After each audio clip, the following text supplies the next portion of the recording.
So exactly what Julia said, that process of appointing a trustee, re-electing a trustee, removing a trustee, their term of office, everything to do around that process should be set out in the trust order.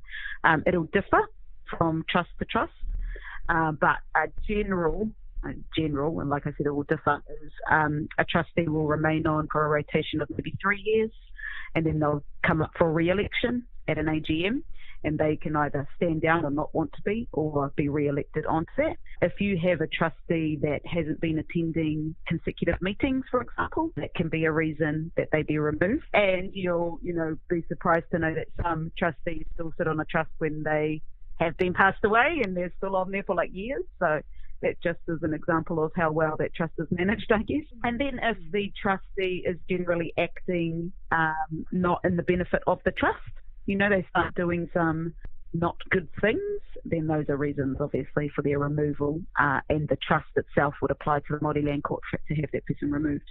And you'd have to have good evidence. I think that's one of the key things to understand. You have to have good evidence to show the court that they're not doing right by the trust. Yeah, exactly. And it's not, they're not acting within the purpose and the object. So like we talked about at the start of the trust deed would list what the purpose and the object of that trust actually is.